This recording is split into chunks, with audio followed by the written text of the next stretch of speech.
Good morning, everyone. Welcome to Daily Covfefe. Today is Thursday, July 18th. I'm your host, Carter Laren, and I'm joined, as always, by the bad Mama Jamma, straight from Texas. How you doing, Keri?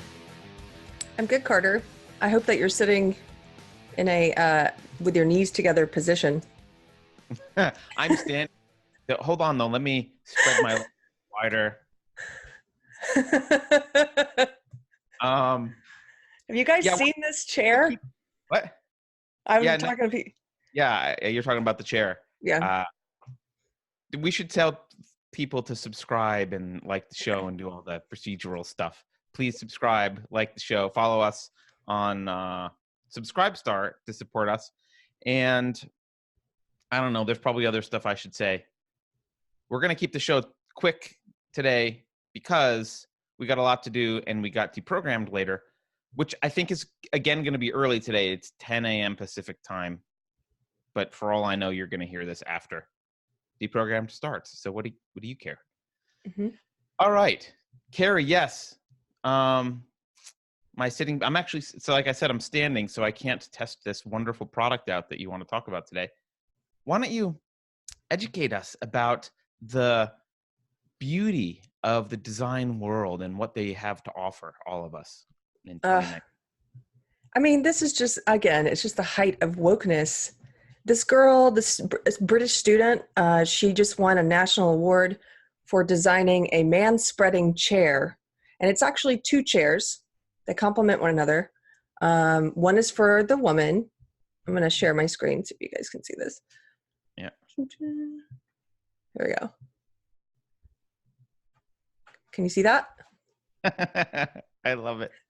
So it's doubly offensive because not only is the chair on the right designed to force men to keep their knees together, because I guess, you know, what this made up SJW term manspreading is so deeply oppressive that we need a chair to force men to sit this way. But then the chair on the left, she designed for women, and it's meant to, I don't know if you can see there, but there's a block there in the middle so that if a man wanted to, he can't sit in that chair because the block would hurt him physically. Well, so actually, Keri, this is that chair is really fascinating to me because two things. One, it recognizes that men have balls that can get crushed if there's not enough room for them when they sit down, which undermines the entire argument for manspreading. The whole argument is like, you don't have to. It's not that that's just more comfortable. You're just doing it to take space and invade us. It's a microaggression. And guys are like, no, you don't know what it's like to have balls between your legs. It's kind of uncomfortable to sit like this. And they're like, no, not true. That's not it at all. You're a misogynist. But then they design a fucking chair knowing that that's exactly true. That's exactly true. Yes.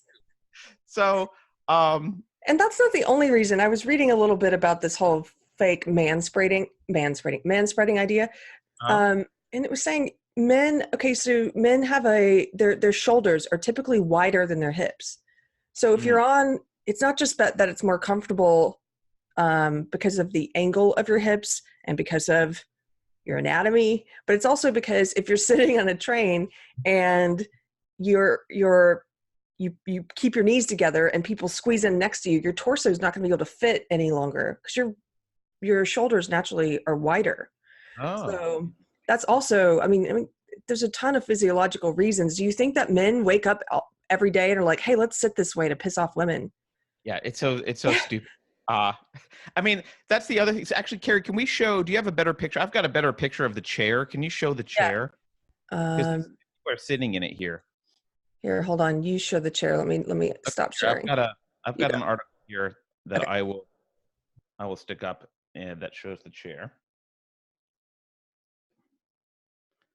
Okay, can you see that page there? They're cycling through some chair things. So this is the chair. This is the chair design. You can see this is cycling through some pictures. There's the man chair right there, the man chair right there that's designed to, you know, force your knees together. And there's the woman chair with the little block of wood. Keri, the first thing I thought of when I saw the woman chair was, you just You just do what guys do all the time, which I actually find comfortable and like to do a lot. You flip the chair around and spread your legs around the back of the chair and face the other direction. This is how we sit in chairs often. I mean, maybe not in a business meeting, although I've Ingenuity. actually done that way during business meetings. So the casual meeting. Yeah.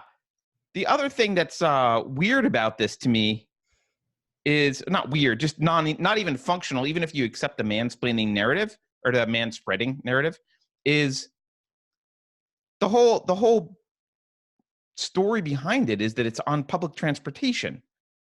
These chairs, these are from, like, these look like they're from the Middle Earth. What do they have to do with public transportation? They're wooden, or maybe from IKEA. They're not.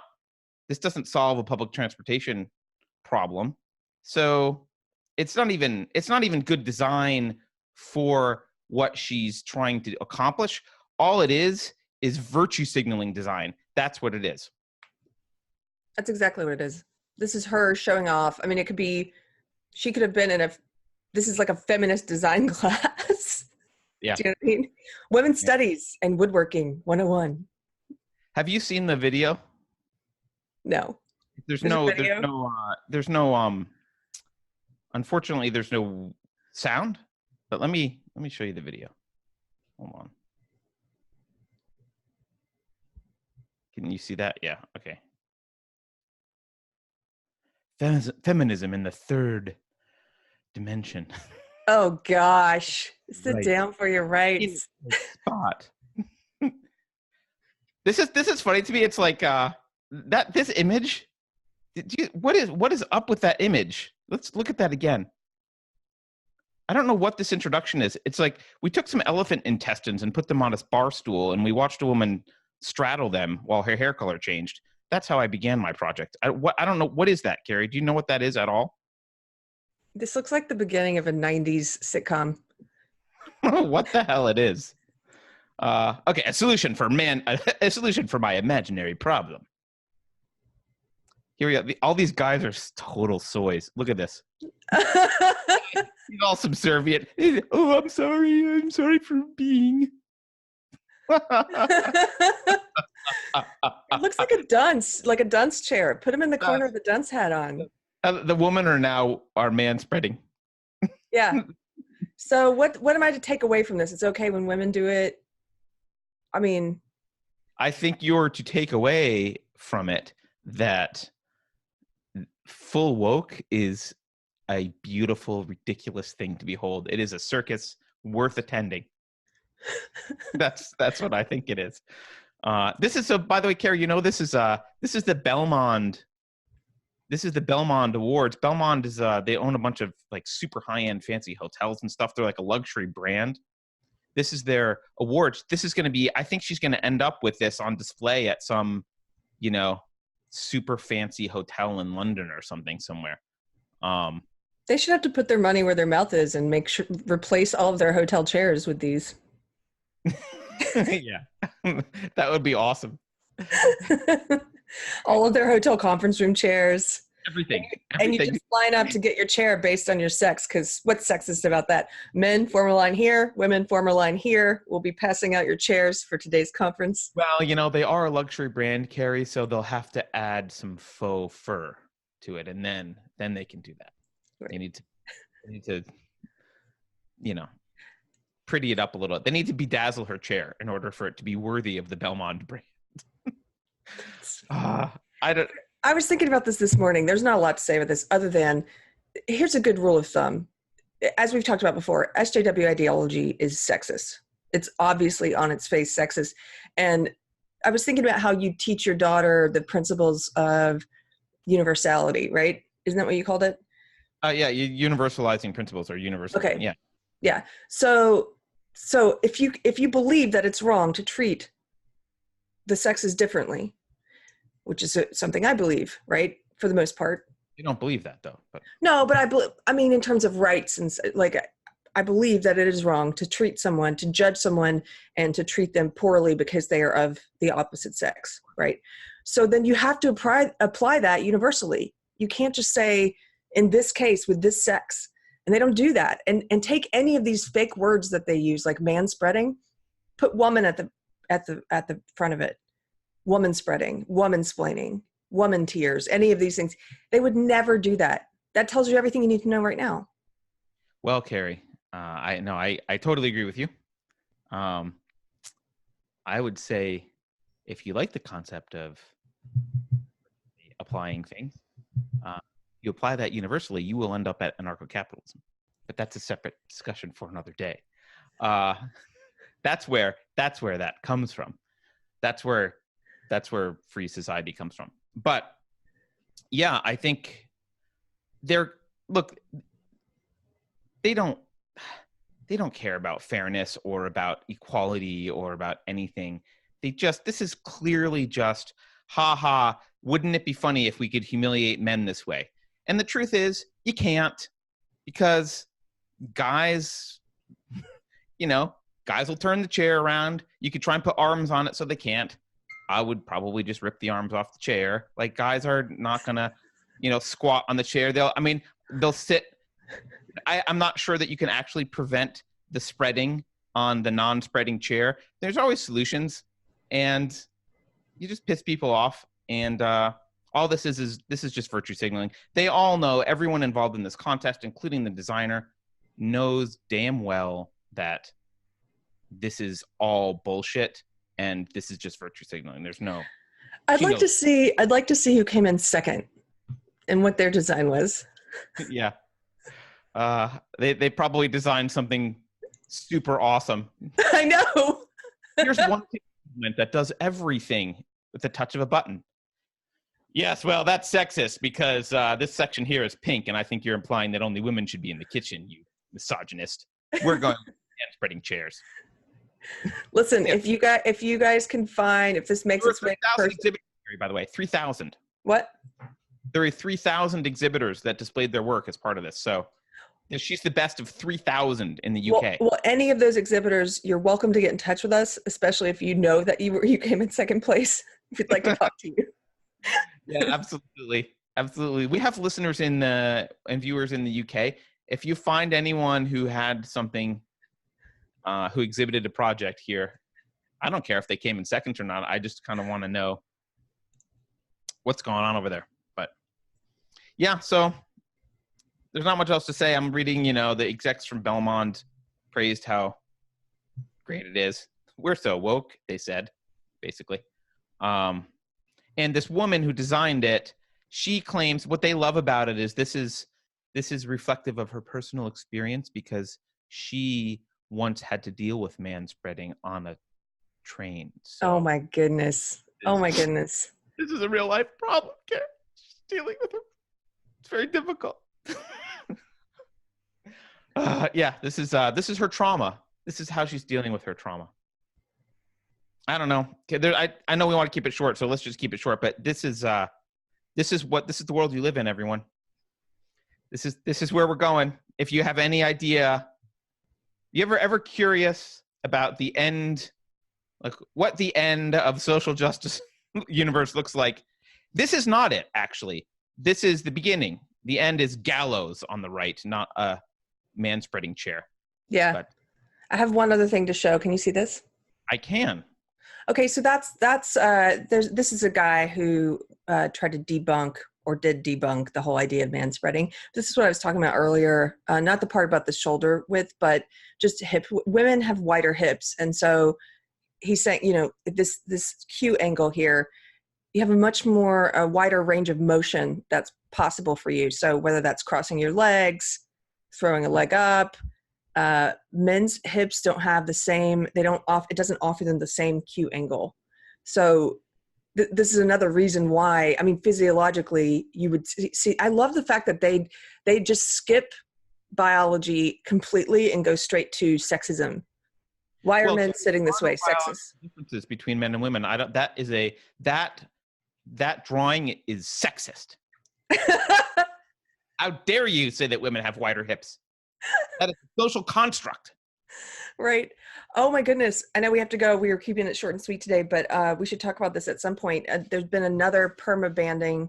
What is wrong with me? There's been another perma-banning on Twitter of this time of Lindsay Shepherd. I don't know who Lindsay Shepherd is. She was that student who got in trouble for playing part of a Jordan Peterson lecture. Remember her? Yeah, during And her then she, presentation or debate or something like that. Yeah. right. And then she recorded her tribunal Yeah. at the hands of the SJW. Oh. Yeah. Yes. So anyway, she just got banned permanently from Twitter for, I think it was a similar offense to Meghan Murphy for calling a man a man. Wow. In Maybe an art, yeah. try, Keri, I would like you to try an experiment because it costs me nothing. I think you should take the picture you just showed and post it on Twitter and see if that's bannable. Bannable, yeah. Skeleton of a female, here's a skeleton of a male. Ah! Yeah. I don't know. Dr. Colin Wright, who we interviewed a while ago, who's an evolutionary biologist, he claims that as long as you use the terms male and female on Twitter, it's very difficult for them to do anything. If you use the terms man and woman, which Twitter views as different than male and female, then they'll ban you. So if Meghan Murphy had said if she had said females aren't males, they couldn't have banned her by their own rules. Now, of course, as soon as everyone starts using male and female, they'll just argue that that's the problem and they'll move on. So it's a temporary measure. But so, Keri, there's one more thing that we wanted to mention about this chair that I think is hilarious. I thought it was too obvious to mention. I know, but I think it should be mentioned. Mention it. Go. Well, according to their own woke religion, the chair is clearly transphobic. Yes. Yes. This woman, what's her name? I don't remember her name. This Belmont winner, Lila Laurel. She's a transphobe. She's a transphobe. She's a bigot. Because, as they are wont to remind us all, how does it go, Keri? Not all women lack penises. So the claps made it. I wasn't convinced, but the claps really made your argument for you. Yeah. Well, claps are the new argument. So we're just I didn't realize you were at a standing desk this whole time, so now I'm trying to stand. I like it better. I'm not at a standing desk. I'm at a sitting desk, but I'm standing at it, and I have my monitor propped up with Tim Ferriss books, and I can't reach my keyboard very easily. I'm not even that tall, and it's awkward. But yeah, I can't do this every day unless I prop this up with something and whatever. I normally sit to work, but for the show I stand because I sit so much. If there's an opportunity to stand, I take it. So anyway, that was the extra thing we wanted to. That's the additional item that we wanted to. There's a pun there somewhere. Ah, yes, there is. That's the extra thing. You have to mark this content as adult. That's the extra thing these women have that makes the chair transphobic. Okay. Well, you know what I want to talk about tomorrow, Keri? This is. I don't. We'll tell our audience now for Kofefi tomorrow. I want to talk about the psychologist who was in front of the Senate, I think yesterday, and Ted Cruz talked about him. He has been doing a study of how tech companies can influence the election, and he himself voted for Hillary Clinton. Oh, this guy. Yes. And Epstein is his name. He himself voted for Hillary Clinton, and he is very concerned about tech influence, and that's the preview we'll give you. But I think that's a good subject for tomorrow's Kofefi. So we'll try and talk about that tomorrow. But today, that's it. You get a short and sweet Kofefi today because you got deprogrammed later, and we just kind of wanted to laugh about this stupid chair. We've been dealing with some heavy topics, and we're tired, and so laughing about a chair. That's the mood we're in today. That's what you get. So, Keri, anything to add? We're doing deprogrammed an hour early today, like we did last week. So just so people know, if you want to join us live, it'll be at noon Texas time. Yep. Oh, and I probably won't do this for today's Kofefi, although maybe. I've been writing up my show notes into articles, which I did for yesterday as well. So you can go check that out. It's in the comments and the show description for yesterday. I'd like to actually write it up before the show so that I can just have all my thoughts done before the show. But that's not how my life has worked yet. So I'll see if I can start doing that. Anyway, bye everyone. See you in a little bit.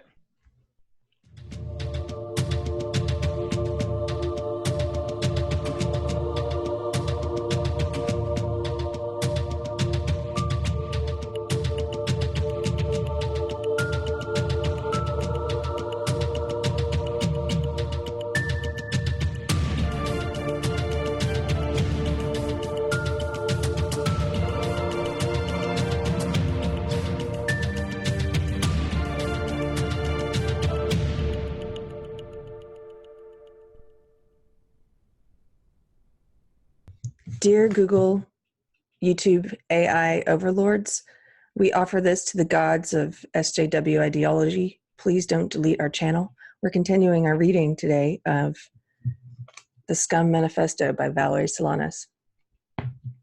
Continuing where we left off. Women, in other words, don't have penis envy. Men have pussy envy. When the male accepts his passivity, defines himself as a woman, males as well as females think men are women and women are men, and becomes a transvestite, he loses his desire to screw, or to do anything else for that matter. He fulfills himself as a drag queen and gets his cock chopped off. He then achieves a continuous diffuse sexual feeling from, quote, being a woman, end quote. Screwing is, for a man, a defense against his desire to be female. Sex is itself a sublimation. The male, because of his obsession to compensate for not being female, combined with his inability to relate and to feel compassion, has made of the world a shit pile. He is responsible for, number one, war. The male's normal method of compensation for not being female, namely getting his big gun off, is grossly inadequate, as he can get it off only a very limited number of times, so he gets it off on a really massive scale and proves to the entire world that he's a man. Since he has no compassion or ability to empathize or identify, proving his manhood is worth an endless amount of mutilation and suffering, and an endless number of lives, including his own life being worthless. He would rather go out in a blaze of glory than plod grimly on for 50 more years. He's also responsible for number two, niceness, politeness, and dignity. Every man deep down knows he's a worthless piece of shit, overwhelmed by a sense of animalism and deeply ashamed of it, wanting not to express himself, but to hide from others his total physicality, total egocentricity, the hate and the contempt he feels for other men, and to hide from himself the hate and contempt he suspects other men feel for him, having a crudely constructed nervous system that is easily upset by the least display of emotion or feeling, the male tries to enforce a social code that ensures a perfect blandness, unsullied by the slightest trace of feeling or upsetting opinion. He uses terms like copulate, sexual congress, have relations with. To men, sexual relations is a redundancy, overlaid with stilted manners, the suit on the chimp. We'll continue our reading on the other things man is responsible for tomorrow. Join us again. Who published that book? Who did publish this? AK Press? AK Press. It is a vile piece of hate speech against men. I mean, yeah, obviously. What's interesting to me, though, is that, like I said, we read this in women's studies classes, and even though she's using very crude language from the time, it's not that different from the radical theory that we were reading. She's just using dirty words and crass imagery, but it's not that far off from the stuff we were reading. And we read it. Wow. Well, this was a little extra. Maybe I'll tack on to the end of the show. Just tack it on so people know we're reading this stuff because we were making fun of the SJW. Every once in a while as I'm reading this, I'm like, gosh, I hope people don't think I believe this. Okay.